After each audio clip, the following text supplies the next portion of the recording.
Hello my dear Sagittarius! Hello mga my dear Sagittarius! Magandang umaga, magandang hapon, magandang tanghali, magandang gabi, madaling araw kung anong oras mo ito napapanood my dear Sagittarius. Bonus reading. Okay? Bonus reading. So, hindi ko na ito i-connect, my dear, dun sa unang reading. And yes, mga my dear Sagittarius, meron na tayong unang upload. Kaso, meron nagre-request ng bonus reading. Ibig sabihin, baka hindi sila nag-resonate dun sa unang reading, kaya gusto nila gumawa ako ulit ng panibagong reading, malay mo mag-resonate sila. Okay? So, my dear, first 15 days of October, bonus reading. Okay?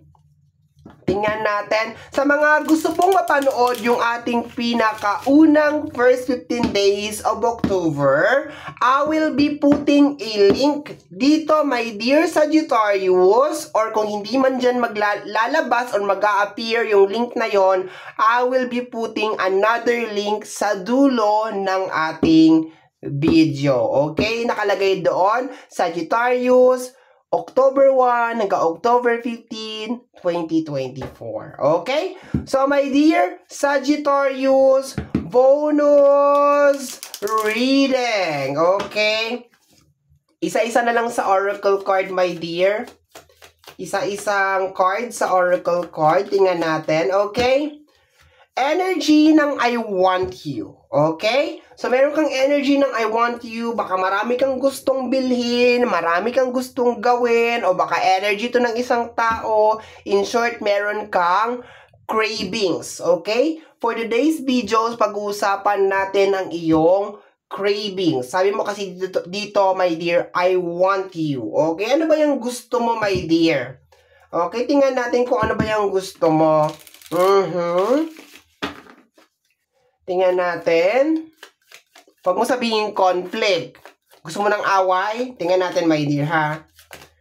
Tingnan natin. Depende sa mahuhulog na card. A blessing! Okay. Kasi meron ditong card na conflict. Conflict. So, kung yung lalabas, automatic sasabihin ko, my dear Sagittarius, gusto mo ng away.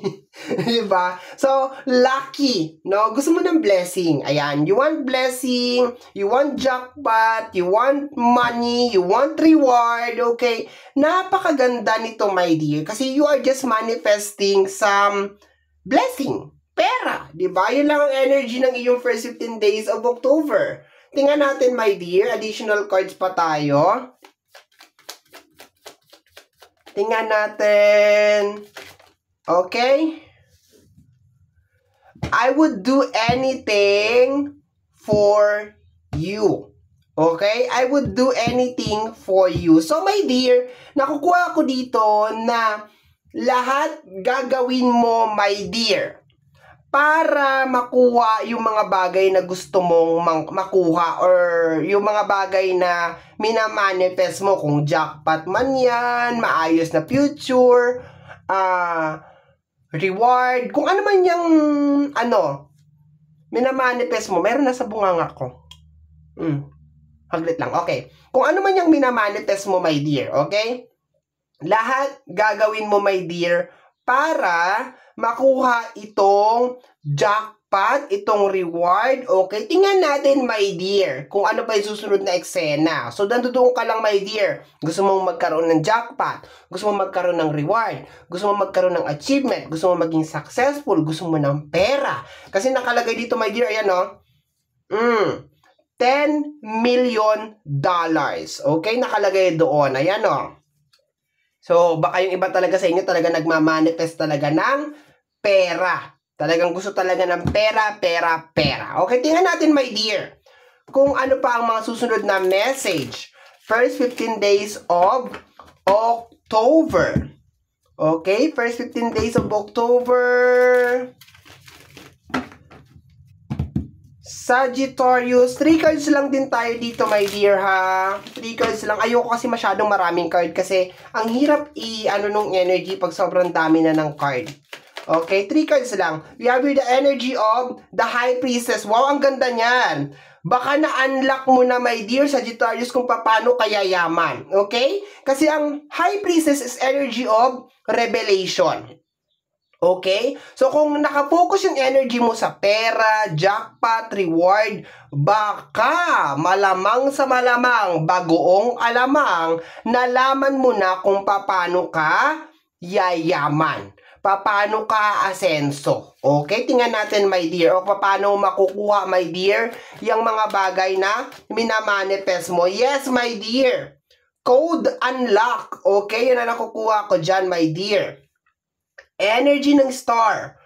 Okay? Pero itong star, teka, may kinakapa ako sa loob ng bunganga ko eh. May nararamdaman ako na parang, basta, wag na nga natin pansinin. Okay. High Priestess and the Star. Pero itong star kasi is more on emotion. So, possibly, my dear, na mas matyaga ka ngayon, mas mahaba yung pasensya mo, yun na nakukuha ko dito, my dear, kasi emotion din to. Pero ang pinakamalakas na energy na nakukuha ko dito sa first 15 days of October is, sinasabi na, code unlock. Ibig sabihin, alam mo na kung paano mo mamamanifest yung or makukuha yung mga bagay na gusto mong makuha, lalo na kung may kinalaman yan, my dear, sa jackpot, swerte, okay, nagkakaroon ka ng awakening. Nagkakaroon ka ng enlightenment. The Two of Cups, okay? Two of Cups is energy ng new beginnings, okay? Kung sa relationship to, my dear, ayan, maganda yan. Nakukuha ko rin dito, my dear, na baka meron ding tao na tutulong sa'yo, my dear, okay? Kumbaga, ano yan, messenger of the universe, okay? Tutulong sa'yo, my dear, para ma-achieve mo tong luck or swerte na gusto mo, okay? So, you will be receiving help galing sa tao. Ayan, baka merong mga tao na willing na tulungan ka para ma-achieve mo yung mga bagay na gusto mong ma-achieve. Posible din, my dear, na baka meron din mga tao na magbigay sa'yo ng advice or palakasin yung loob mo. Pero ang nakukuha ko talaga dito, my dear, is parang umuulan lang talaga, my dear, ng knowledge, ng awakening. Okay? Kung paano mo makukuha tong minamanifest mo na jackpot, rewards, ayan. So, napakaganda ng energy, my dear. Okay? To the point na merong gustong tumulong sa'yo para makuha mo yung mga bagay na gusto mong makuha, my dear Sagittarius. Magandang energy yan. Let's go tayo, my dear Sagittarius.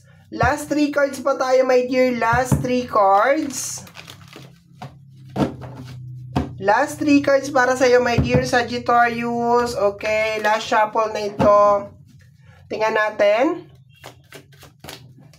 The Ace of Cups. Emotional freedom. My dear, ang ganda ng reading mo ngayon.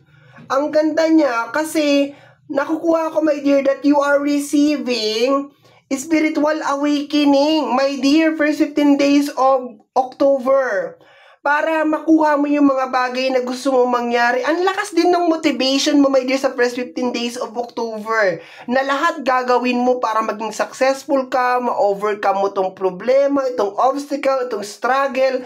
Very, very nice lang, my dear Sagittarius, yung energy. Okay, tingnan natin. Emotional freedom. Diba, mas nababalance mo na, my dear, yung energy ng iyong emosyon. We have here the 9 of Wands. Yung mga bagay, my dear, na hirap kang umpisahan, hirap ka, my dear, na parang tanggapin or maintindihan, mas magkakaroon ka ng clarity and linaw, my dear, sa first 15 days of October. We have here the King of Cups, the understanding. More on emotion to, my dear. Okay? So, there's a tendency, my dear, na hindi ka na magpapadala, my dear, sa emosyon mo. Kung meron man mga galit, puot, so on and so forth sa gilid, mas focus ka lang talaga, my dear, doon sa goal mo. Okay?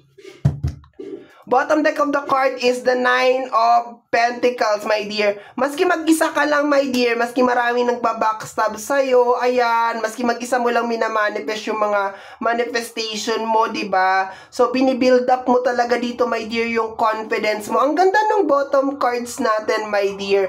Teka, may dumadaan. May dumadaan na wangwang. Narinig nyo ba yun? Okay, baka may emergency. Okay? So, tingnan natin, my dear. Again, kahit mag-isa ka lang daw, my dear, ayan, oh. Kahit mag-isa ka lang, kakayanin mo siya, my dear, kahit marami nagbabacksab sa'yo sa energy ng Ten of Sword. Kahit mag-isa mo lang tinataguyod, my dear, yung mga pangarap mo, my dear, ayan, magmamanifest ka ulit. Ang ganda ng reading mo, my dear. Okay, sobrang ganda lang niya. Very, very positive lang, my dear. Okay? So, tama pala, nag-bonus reading ako, my dear, kasi ang ganda ng energy mo. Congratulations, my dear, sa mga marireceive mo na awakening, enlightenment, sa mga tao na gustong tumulong sa'yo. God bless them all, diba? Kasi, diba, napakabuti ng kanilang puso para tumulong sila sa kapwa nila na maging successful at maging masaya sila sa success ng kanilang kapwa, my dear. So, my dear Sagittarius, and yung mga ano pala, my dear, yung mga bagay na hirap kang umpisahan o hirap kang tapusin, there's a tendency, my dear, na ang first 15 days of October is matatapos mo na siya or mauumpisahan mo na siya, okay? So, my dear Sagittarius, yan ang reading mo para sa yung first 15 days or ang iyong bonus reading para sa yung first 15 days of October. Sa mga, my dear, kung nagustuhan mo to, especially kung napadaan ka lang, don't forget to subscribe. Pakiclick lamang po ang notification bell para ma-update ka sa aking mga upload. And free to like, free to share, free to comment sa lahat ng ating mga videos. Once again, my name is RJ, also known as Apo J. Maraming salamat po, and until next time, bye-bye! Thank you, my dear. Salamat po!